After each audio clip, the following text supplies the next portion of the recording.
कामाख्या देवी साधना के अंतिम और तीसरे भाग में हम ये जानेंगे कि और कौन कौन सी आवश्यकताएं इसमें हैं, जो कुछ तो सभी साधनाओं में आवश्यक है जो मैं बता रहा हूँ। जैसे जो भी व्यक्ति ये साधना करने वाला हो, किसी भी महाविद्या की या बड़ी शक्ति की, महाशक्ति की, देवी के किसी स्वरूप की, कोई भी तंत्र साधना करने वाले व्यक्ति के लिए आवश्यक है कि पहले गुरु अब क्यों आवश्यक है आप समझ सकते हैं। इसमें गुरु ही ये परीक्षण करके बताएगा कि आपकी योग्यता है, और योग्यता साधनाओं के अतिरिक्त क्या है। आपके घर में पितृ दोष नहीं होना चाहिए, आपके ऊपर कोई तंत्र बाधा नहीं होनी चाहिए, आपके घर परिवार में कोई तंत्र बाधा नहीं होनी चाहिए, आपके ऊपर किसी भी प्रकार के आत्माएं अपने तरफ से आई हुई ना हो जो कहीं लगी लगाई हों, घर परिवार से हों, किसी कुल देवी देवता का प्रकोप नहीं होना चाहिए, किसी भी प्रकार से सूक्ष्म जगत का या तंत्र विद्या का आपके जीवन में हस्तक्षेप नहीं होना चाहिए। इसीलिए गुरु आवश्यक हो जाता है किसी भी साधना में। ये बातें जनरली कोई बताता नहीं है, और इसीलिए लोग यूट्यूब पढ़ के, किताब पढ़ के साधना शुरू करते हैं और बर्बाद हो जाते हैं।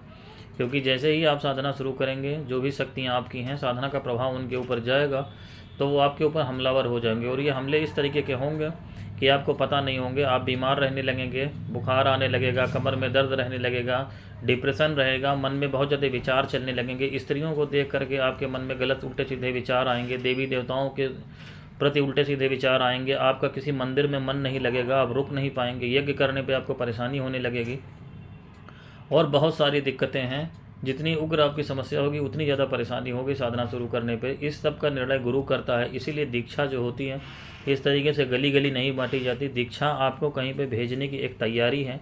जैसे MBBS में एडमिशन कराना हो तो पहले नीट क्वालिफाई करता है लड़का, इंटर में पढ़ता है बायोलॉजी, फिजिक्स, केमिस्ट्री, ये सारे सब्जेक्ट, वो एक यात्रा पे भेजा जा रहा है। ऐसे ही एक ये यात्रा है। जब आप पूरी तरीके से शुद्ध चैतन्य अपना हो जाएंगे, आपका व्यक्तित्व ऐसा हो जाएगा कि कुछ नया डालने लायक हो, यानी खाली गिलास ही भरा जा सकता है, भरे हुए गिलास को और नहीं भरा जा सकता। उसमें पानी डालेंगे तो बाहर गिर जाएगा। यही कारण है दीक्षा का, यही महत्व है गुरु का। बिना इसके कोई भी तंत्र के क्षेत्र में या कोई भी साधना नहीं हो सकती। देवी देवताओं की आप जो घर में अपनी स्तोत्र पाठ स्तुति करते हैं वो आराधना है, वो साधना नहीं है। साधना से परिणाम होता है, साधना से ऊर्जा होती है, साधना से जीवन की दिशा बदलती है। साधना का मतलब ही ये है कि जो हम हैं हम उससे राजी नहीं हैं, हम कुछ और होना चाहते हैं, कुछ करना चाहते हैं। इसलिए उपासना अलग है, साधना अलग है।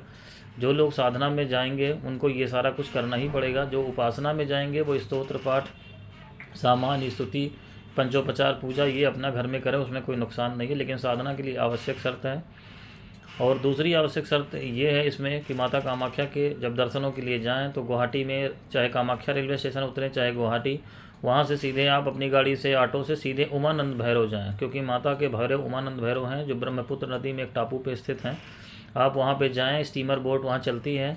पहले दिन का कार्यक्रम आपका उमानंद भैरव का होगा। वहाँ उनको जो भी वस्तुएँ चढ़ाई जाती हैं, शंकर जी सीधे भगवान शंकर ही हैं वो, उमानंद भैरव उनका नाम है, गर्भगृह में स्थापित हैं। आप उनको वो वस्तुएं चढ़ाएं, उनसे संकल्प करें कि माता की साधना मैं करना चाहता हूँ, आपकी अनुमति चाहता हूँ, आप ही उनके भैरव हैं, आपका आशीर्वाद चाहिए। साधना पूरी होने पर मैं पुनः आपके श्री चरणों में उपस्थित होऊंगा। इस तरीके से प्रार्थना विनम्र निवेदन करें। उमानंद भैरव से फिर आप वहाँ पर भूतनाथ शमशान है, उमानंद भैरव से आते समय वो ऑटो वाला आपको वहाँ पहुँचा देगा। भूतनाथ शमशान भी भगवान शिव का, शमशान के अंदर नहीं जाना आपको, शमशान के बाहर ही भगवान भूतनाथ के नाम से भगवान शिव का शिवलिंग है। वहाँ भी कम से कम आप 101 रुपये का संकल्प करें, 101 रुपया कम से कम उमानंद भैरव में चढ़ाएं। और भगवान भूतनाथ के सामने ही काली जी का मंदिर बना हुआ है, उनको भी 101 रुपया कम से कम चढ़ाएं। और यही संकल्प करें कि ये पैसा मैं संकल्प के रूप में चढ़ा रहा हूँ कि मेरी कामाख्या साधना पूरी हो जाए जो गुरु ने दी है, और ये पूरी होने पर मैं फिर आपके श्री चरणों में उपस्थित होऊंगा और जो भी गुरु द्वारा बताया जाएगा वो चीज़ें यहाँ पर चढ़ाऊँगा, ये विधान करूँगा। इतना कार्यक्रम आपका गुवाहाटी में पहले दिन का होगा। उसके बाद आप कामाख्या देवी मंदिर में प्रवेश कर सकते हैं।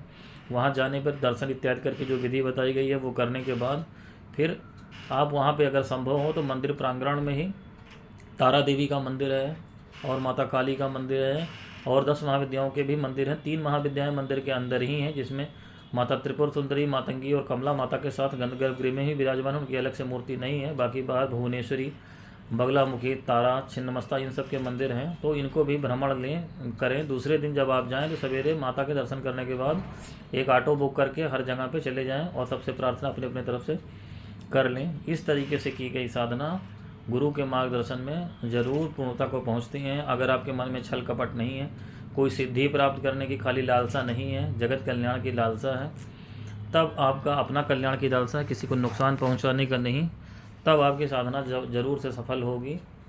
ये अपना निश्चिंत रूप से आप विश्वास रखें, क्योंकि माता की साधना जो है बिना माता की कृपा के आप कर नहीं सकते। दुनिया का कितना भी बड़ा तांत्रिक आ जाए, माँ उसको करने नहीं देगी। कुछ भी हो जाए।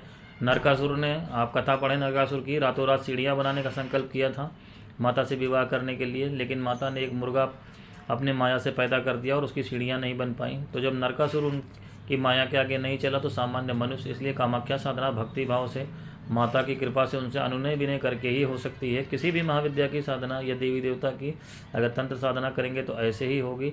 जिद्द में, गुरु के कहने पे, अहंकार में, पैसे के घमंड में ये नहीं हो सकता, क्योंकि शक्तियाँ आपके पैसे की मोहताज नहीं है, उनको आपसे कुछ नहीं चाहिए। इन्हीं शब्दों के साथ माता कामाख्या का साधना का ये चरण मैं पूरा करता हूँ। उम्मीद है कि आपको समझ में आया होगा। कोई कुछ अगर ना समझ में आया हो तो नंबर दिया गया उस पर आप व्हाट्सएप पे संपर्क कर सकते हैं, जो लोग गंभीर हों साधना को लेकर के। आज इतना ही। हरिओम तत्सत।